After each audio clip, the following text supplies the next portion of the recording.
Money is everywhere. It touches every decision, every dream, every part of our lives. Yet surprisingly few people understand how it really works, not in numbers, but in behavior. The Psychology of Money by Morgan Housel is not a book about finance in the traditional sense. It's a book about how people think about money, how emotions, habits, and life experiences shape the way we earn, save, spend, and invest. Through timeless stories and real-life examples, Housel reveals that financial success is less about knowledge and more about behavior, patience, humility, and self-control. He explores how luck and risk influence outcomes, why saving is more powerful than income, and why our relationship with money often reflects our deepest fears and desires. This book doesn't teach you how to get rich fast. It teaches you how to stay wealthy, financially, emotionally, and mentally. In the chapters ahead, you'll discover that true wealth isn't what you see. It's the quiet freedom that comes from making wise, steady choices. Because the key to mastering money isn't found in spreadsheets or stock tips. It's found in understanding yourself. Chapter 1. No one's crazy. Money is one of the most emotional subjects in our lives. Every decision we make about it is shaped by our own experiences, the time, the place, and the circumstances we grew up in. What seems like a crazy financial choice to one person can feel perfectly reasonable to another because each of us lives in a different version of the world. Someone who grew up during an economic boom might see investing as exciting and full of opportunity. Someone who grew up during a recession might see it as dangerous and unpredictable. Our beliefs about money aren't built from textbooks or spreadsheets. They come from what we've lived through. If you've seen stability, you tend to trust the system. If you've seen chaos, you learn to fear risk. A person who grew up poor values security. A person who grew up rich often feels comfortable taking chances. Even the most data-driven investors can't escape the emotional pull of their past. The lessons we learn about money come from real, often painful experiences, and those memories shape how we think and act for the rest of our lives.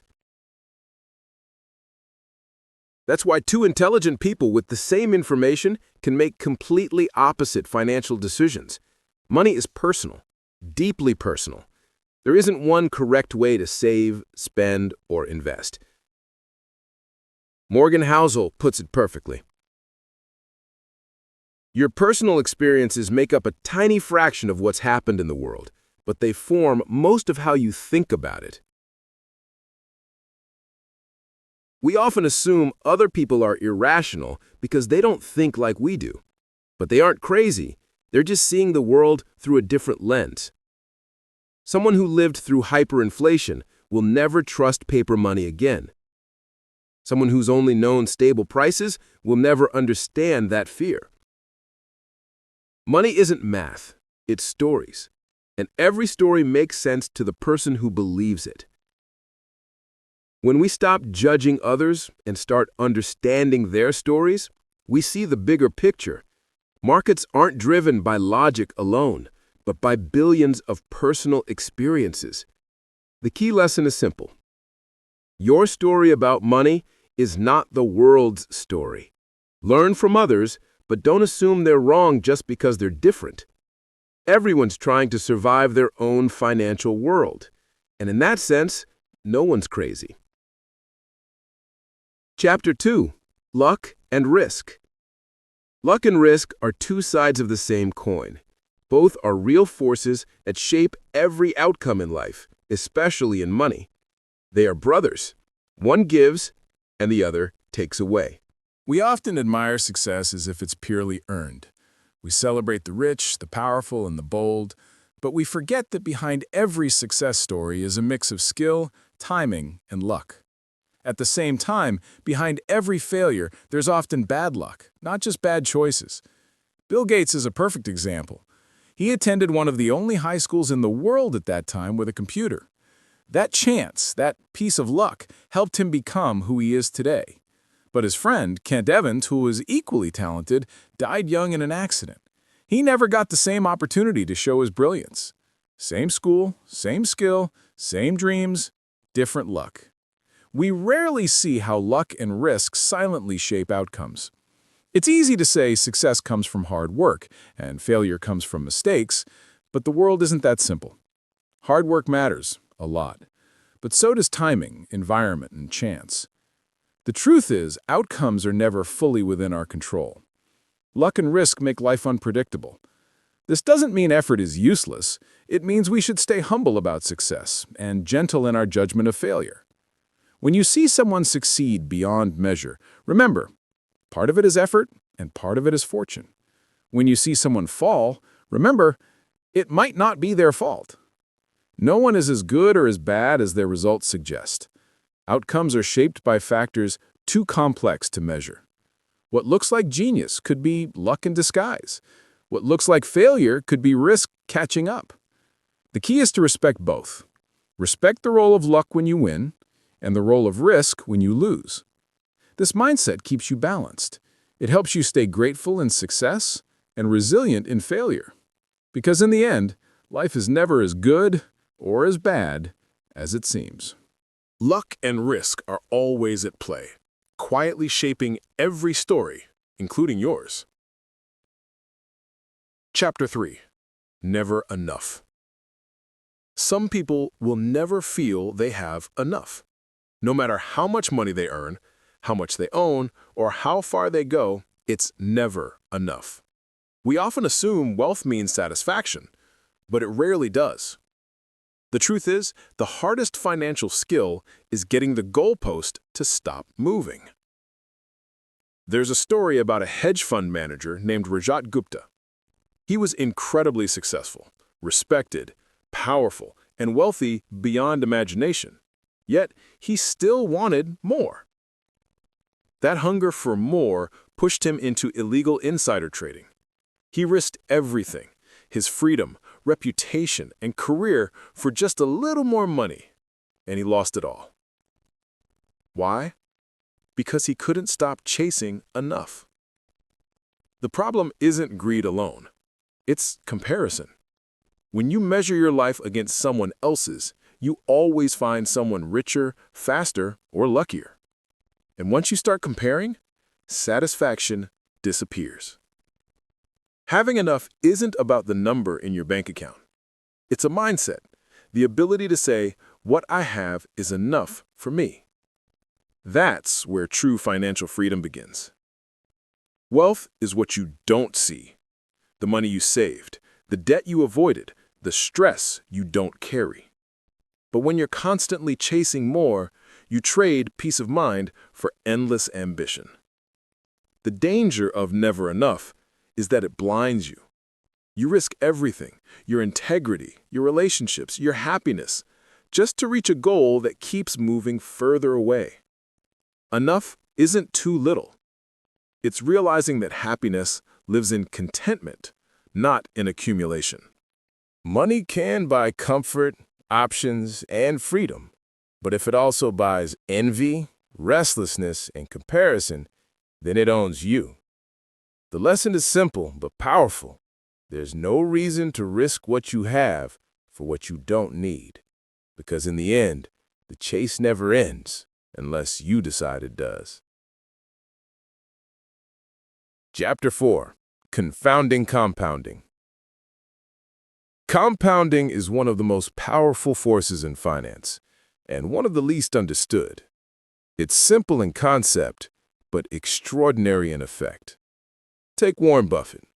People know him as one of the richest men in the world, but few realize that the majority of his wealth was earned after he turned 65. He started investing young, in his early teens, and simply never stopped. The secret to his success isn't just brilliance, discipline, or risk-taking. It's time. Buffett's fortune didn't grow in a straight line. It grew exponentially, slowly at first, then suddenly beyond imagination. That's what compounding does. It's like planting a seed that barely grows in the first few years, and then one day it becomes a massive tree. The magic isn't in the rate of return, it's in the endurance of return. Earning good returns for a long time matters far more than earning amazing returns for a short time. Most people can't see that because compounding works quietly, almost invisibly. It rewards patience, not brilliance. It punishes the impatient, even if they're smart. In a world that celebrates quick success and overnight wealth, compounding feels boring. But that's its beauty, slow, steady, and unstoppable. Albert Einstein supposedly called compound interest the eighth wonder of the world. It's not magic, it's math. But because it grows beneath the surface for so long, most people give up before it blooms. Think of investing like growing a tree. You water it, you wait. For years, nothing seems to happen. Then, suddenly, it grows so fast you can't believe it took root that deep. The lesson is simple. Good investing isn't about earning the highest returns. It's about earning pretty good returns that you can sustain for the longest time possible. Compounding rewards consistency. It rewards calmness during chaos. It rewards time more than timing. The longer you stay invested in your money, your relationships, your career, the more powerful compounding becomes. Because real wealth is built slowly, quietly, and patiently through the confounding magic of compounding. Chapter 5. Getting wealthy versus staying wealthy. Getting money and keeping money are two very different skills. Many people can make money. Far fewer know how to keep it. Getting wealthy requires taking risks, being optimistic, and putting yourself out there. Staying wealthy requires humility, fear, and a little paranoia. They're opposites, yet both are essential. Morgan Housel explains that good investing is not necessarily about making great decisions. It's about consistently avoiding big mistakes. To get rich, you often have to believe in the future. You take chances, you invest, you push forward. But to stay rich, you must imagine all the ways things could go wrong and prepare to survive them. Survival is the foundation of lasting wealth. You don't need to make extraordinary moves. You just need to stay in the game long enough for compounding to work its magic. That means respecting luck and risk. It means accepting that things will go wrong, sometimes badly, and still staying calm. The world is unpredictable. Economies crash, markets fall, opportunities vanish. The people who survive are the ones who plan for the unexpected. Having a margin of safety, extra cash, less debt, modest expectations, gives you room to breathe when life turns against you. That margin keeps you from panic. And panic is what destroys most fortunes. Staying wealthy isn't about being scared. It's about being prepared. It's about knowing that success can tempt you into overconfidence, and that overconfidence often leads to ruin. Remember this, you only have to get rich once. Everything after that is about protecting what you've built. Wealth is fragile when it depends on perfection. It becomes strong when it depends on resilience. So getting wealthy is a sprint. Staying wealthy is a marathon. And the real goal, the one that brings freedom, peace, and time, isn't just to make money, it's to keep it for the rest of your life. Chapter 6. Tails, you win. In life and in money, a few events often make the biggest difference. Most outcomes are driven by a small number of powerful moments. That's what Morgan Housel calls tails. In statistics, a tail is an outlier, a rare event that sits far on the edge of a probability curve. It doesn't happen often, but when it does, it changes everything. The same is true in investing. A handful of big wins often create most of the wealth. The rest of the time, things are just average. Look at companies like Apple, Amazon, or Google. They were once risky ideas, but they became tail events. Rare, massive successes that defined the entire stock market. Out of thousands of businesses, just a few drive the majority of total returns. The same goes for people. Warren Buffett made most of his fortune from just a few investments held over decades. If you removed his top 10 decisions, his track record would look ordinary. That's the nature of tails. They're rare, but they carry enormous power. The lesson is simple.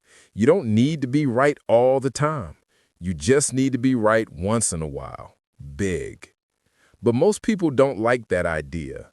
We want consistency. We want every decision to pay off. Yet in reality, most attempts won't. Failure, trial, and error are part of the process of finding those few rare wins. Tails drive progress everywhere, not just in money. In science, a few breakthrough discoveries move humanity forward. In careers, a single lucky connection or opportunity can define a lifetime. In relationships, one person can change your entire world. The key is to stay in the game long enough to experience those tails. If you quit after early failures, you'll never see the rare events that make the journey worthwhile. Success often hides behind a long string of ordinary or even disappointing results. Patience, resilience, and curiosity are what lead you to the tales that truly matter. So don't be discouraged by how often things go wrong. They're supposed to. Because the world doesn't reward perfection, it rewards persistence. You only need a few big wins to change everything. And when those tails appear, you win. Chapter 7. Freedom. Money's greatest value isn't in the things it can buy. It's in the freedom it gives you, the ability to choose how you spend your time. True wealth isn't a number. It's the control over your life, the freedom to wake up and do what you want, when you want, with the people you want. People often chase money for status, power, or luxury. But what they're really chasing, even if they don't realize it, is control, autonomy over their time and decisions. Imagine waking up and not having to answer to anyone. Not because you're lazy, but because you've built a life where your time is yours. That's what real wealth feels like. Money can buy cars, houses, and comfort, but those things fade quickly. What stays is peace of mind, the calm that comes from not being forced. Freedom is not about quitting work or escaping responsibility. It's about choice. The choice to work because you want to, not because you have to. Many people earn fortunes yet feel trapped. They have money but no freedom. Busy schedules, endless commitments, and no time for what truly matters. The irony is that the ultimate goal of money, freedom, is often lost in the pursuit of more money.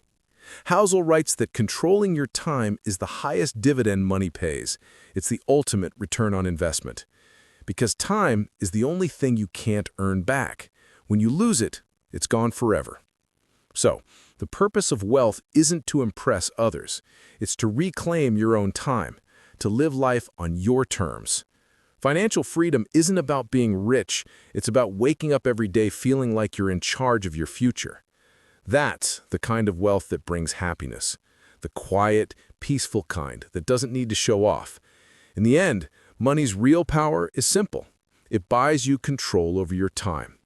And time is the ultimate form of freedom. Chapter 8. The Man in the Car Paradox. You see a man driving a beautiful car, a sleek, powerful machine, the kind that turns heads.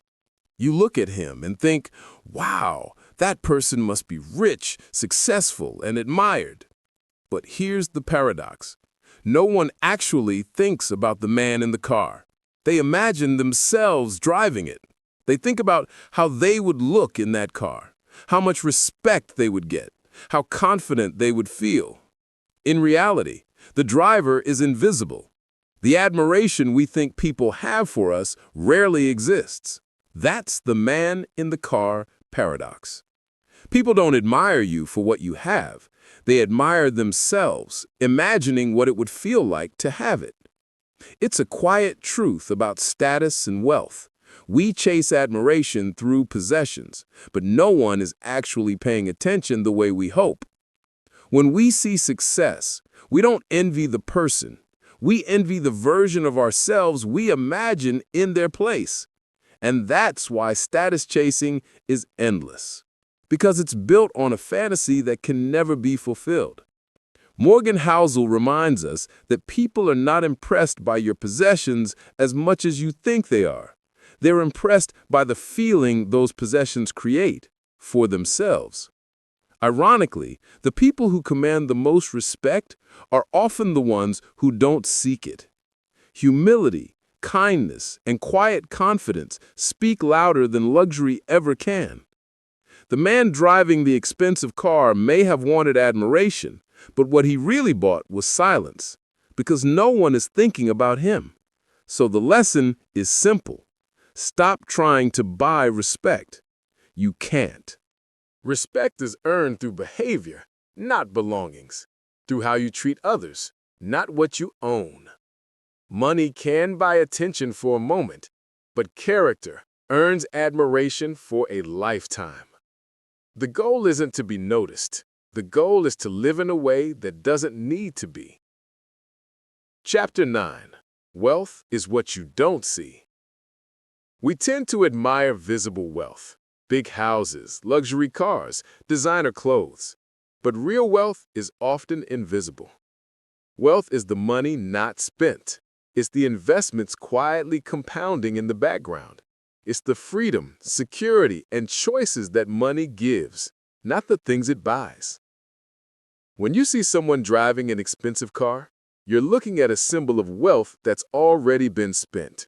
The cash that could have been invested, gone. What's left is the appearance of success, not necessarily. Spending money to show people how much money you have is the fastest way to have less of it. Saving, on the other hand, is the quiet act of independence. It's invisible, but it's what builds real freedom. The rich look rich. The wealthy sleep well. So the next time you see a display of luxury, remember, you're only seeing the surface. Real wealth lives in what's unseen, the patience, the discipline, and the choices that make freedom possible. Because in the end, wealth isn't about what you show the world. It's about what you quietly build when no one's watching. Chapter 10.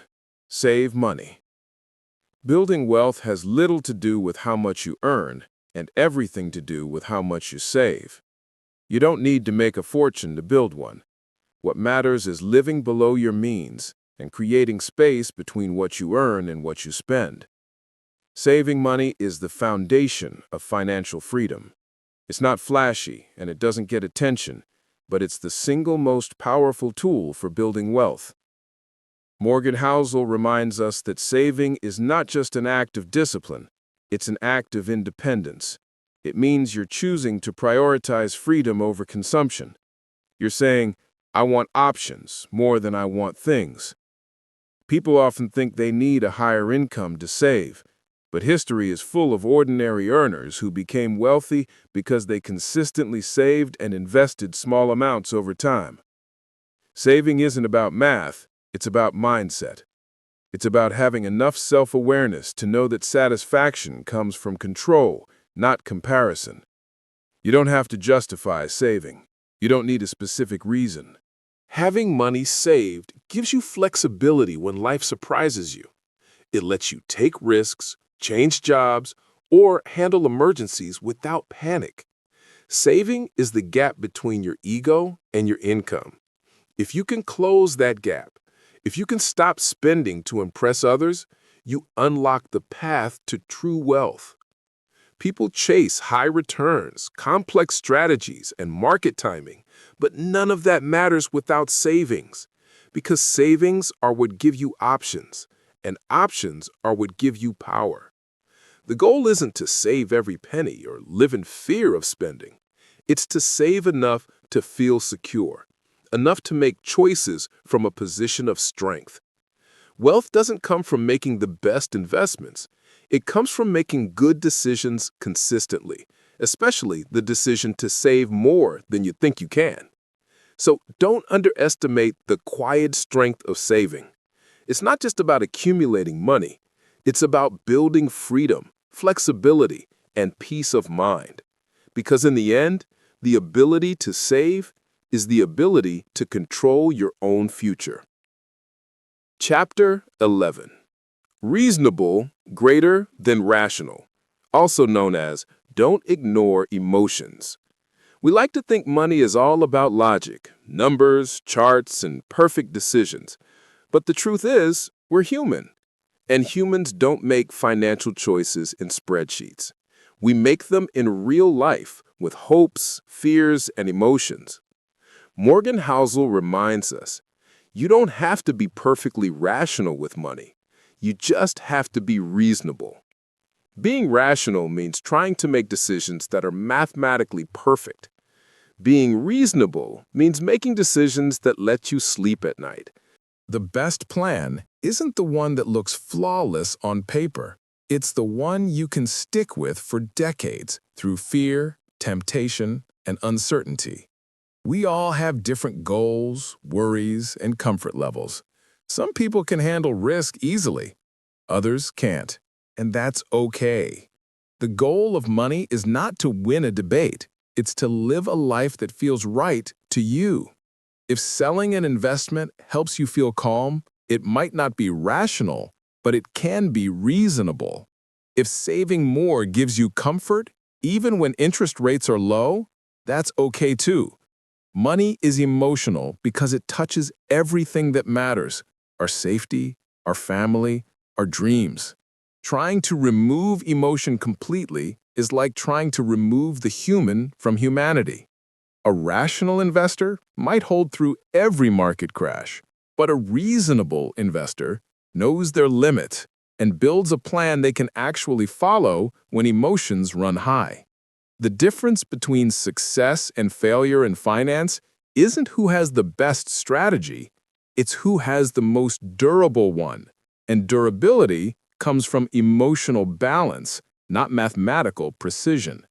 You don't need to be a genius to do well with money. You just need to understand yourself, your fears, your needs, and your tolerance for risk. Because money isn't only about maximizing returns, it's about maximizing peace of mind. So, don't chase perfection. Don't ignore your emotions. The best financial plan is the one that's not just smart, but sustainable. In the long run, being reasonable beats being rational. Chapter 12. Surprise. Also titled, Don't Be Guided by History Alone. The most important part of every plan is knowing that the plan will not go according to plan. The future will surprise us. Always has, always will. History feels like a guide, but it's actually a misleading map. Because the world changes in ways we can't predict, and what worked in the past might not work again. People often look to history for answers about investing, as if it's a set of instructions. But history is not a manual. It's a story. A story about how people behaved in a specific time with specific fears, hopes, and conditions. The world you live in today is not the same one they lived in then. Technology evolves, politics shift, culture transforms, and all those changes reshape how money moves. Morgan Housel reminds us that the biggest financial events are almost always surprises. Nobody predicted the Great Depression, or World War II, or the 2008 financial crisis, or a global pandemic. Yet these are the events that shape entire generations. The point isn't that history is useless. It's that it can't tell you exactly what's coming next. It can only tell you how people tend to react, how fear, greed, and hope repeat in cycles, even as the details change. So instead of trying to predict the next surprise, prepare for it. Build flexibility into your life and your finances. Expect that something big and unexpected will happen, because it always does. Surprise is the constant. Uncertainty is permanent. And the more comfortable you become with that, the more resilient you'll be. The best investors aren't fortune tellers, they're survivors. They don't try to guess the future, they plan to endure whatever it brings. The lesson is simple. History can teach you humility, not certainty. It can prepare your mindset, but not your map. So learn from the past, but don't be trapped by it.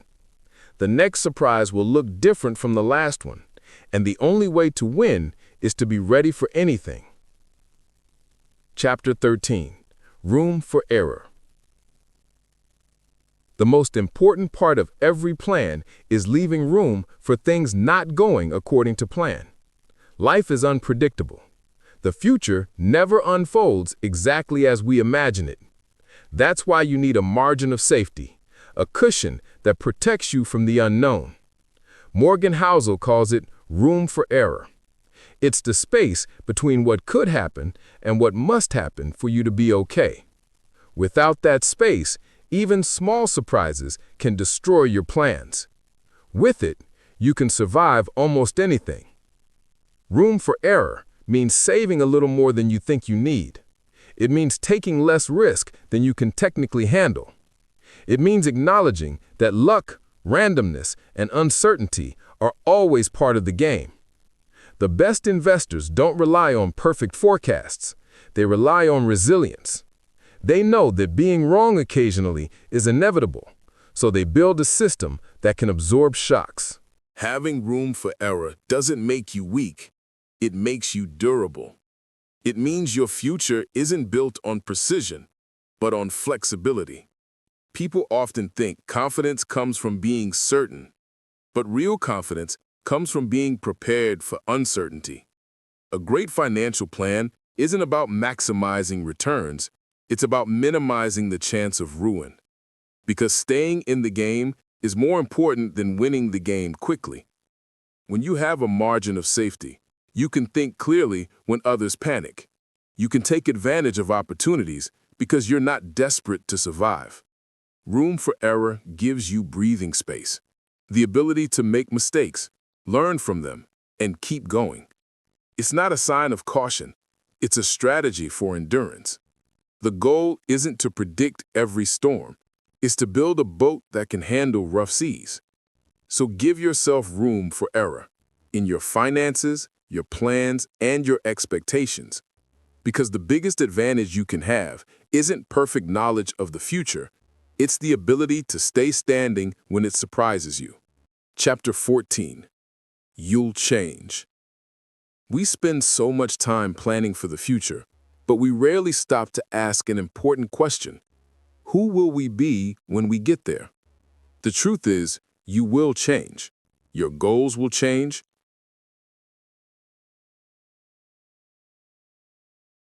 Your values, your dreams, your definition of success, they will all evolve over time. Morgan Housel reminds us that financial planning often fails because it assumes you always want what you want today. But the person you'll be 10 or 20 years from now will see the world differently. Think about who you were 10 years ago. Would that person make the same choices you make today? Probably not. So why do we expect our future selves to stay the same? We make decisions based on what we want now. The car, the job, the house, the number in the bank. But what happens when you get those things and they no longer bring the happiness you expected? That's not failure, it's growth. You evolved, you learned, you changed. The problem is, change is uncomfortable. It makes us question old goals, old plans, old definitions of success. But ignoring change can be even more dangerous.